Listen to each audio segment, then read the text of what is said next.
মৌসুম শেষ নেইমারের। দুর্ভাগা নেইমার। চোটে শেষ হয়ে গেল তার কত স্বপ্ন, যেন তার বড় শত্রু ইনজুরি। নেইমারের জন্য বড্ড খারাপই লাগে। চোটের কি দয়ামায়া নেই? কিন্তু নেইমার ছিটকে যাওয়ায় কেউ কেউ মহা খুশি। কারণটা কি?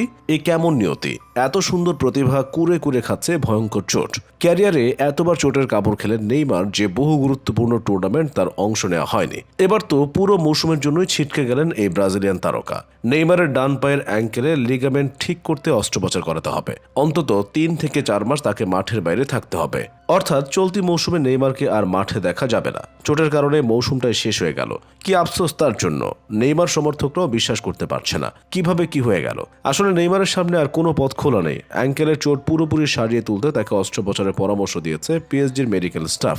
কাতার বিশ্বকাপে ব্রাজিলের হয়ে অ্যাঙ্কেলে চোট পেয়েছিলেন নেইমার। এরপর গত 20 ফেব্রুয়ারি লিলের বিপক্ষে পিএসজির জয়ের ম্যাচে 51 মিনিটে স্ট্রেচারে করে মাঠ ছাড়েন ব্রাজিলিয়ান ফরওয়ার্ড। এবারও আঘাতটা সেই অ্যাঙ্কেলেই। পিএসজির মেডিকেল স্টাফ নেইমারকে পরামর্শ দিয়েছে বারবার অ্যাঙ্কেলের চোট এড়াতে অস্ত্রোপচারই সমাধান। নতুন করে অ্যাঙ্কেলের চোটে পড়ার পর বেশ কয়েকজন বিশেষজ্ঞের সঙ্গে কথা বলেছেন নেইমার। সবার সঙ্গে কথা বলে অস্ত্রোপচারকেই সম্ভাব্য সেরা সমাধান হিসেবে চূড়ান্ত সিদ্ধান্ত নেওয়া হয়েছে। পিএসজির বিবৃতিতে বলা হয়, বিশেষজ্ঞরা সবকিছু ভালোভাবে পর্যালোচনার পর নেইমার জুনিয়রের অ্যাঙ্কেলে অস্ত্রোপচারের সিদ্ধান্ত নেওয়া হয়েছে। দোহায় আগামী কয়েকদিনের মধ্যে অস্ত্রোপচার সম্পন্ন হবে। 3 থেকে 4 মাস পর তিনি দলীয় অনুশীলনে ফিরতে পারেন। অথচ কি দারুণ ফর্মে ছিলেন নেইমার। এবার সব প্রতিযোগিতায় মিলিয়ে 18 গোল করেছেন নেইমার। বিশ্বকাপের আগে ভালো ফর্মেও ছিলেন, কিন্তু কাতার বিশ্বকাপ থেকে ফেরার পর লিগে 8 ম্যাচে মাত্র 2 গোল করে সমালোচনার শিকার হন তিনি। চ্যাম্পিয়ন্স লিগ শেষ হলো প্রথম লেগে বায়ার্নের কাছে 1-0 গোলে হেরেছে পিএসজি। এর আগে 2018, 19 এবং 2021 চ্যাম্পিয়ন্স লিগে এমন পরিস্থিতির সম্মুখীন হয়েছিল নেইমার। এদিকে নেইমার চোট পাওয়ায় কারো কারো মুখে হাসি।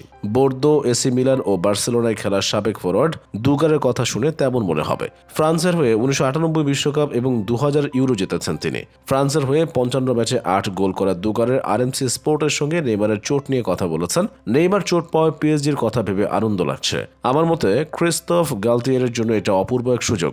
একটা না একটা সময় এসে তাকে নেইমারকে সরানোর সিদ্ধান্ত নিতেই হবে। এটা একমাত্র সমাধান। পেছনে 5 জন ও মাঝে 3 জন নিয়ে সামনে মেসি, এমবাপ্পেকে রাখলেই দলটা অর্থাৎ পিএসজি ভারসাম্য পাবে। শুধু তাই নয়, নেইমারের খেলার ধরনও অপছন্দ দুগারের।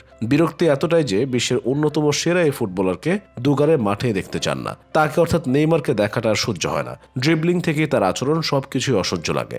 মাঠে তাকে আর দেখতে চায় না। এটা ক্লান্তিকর।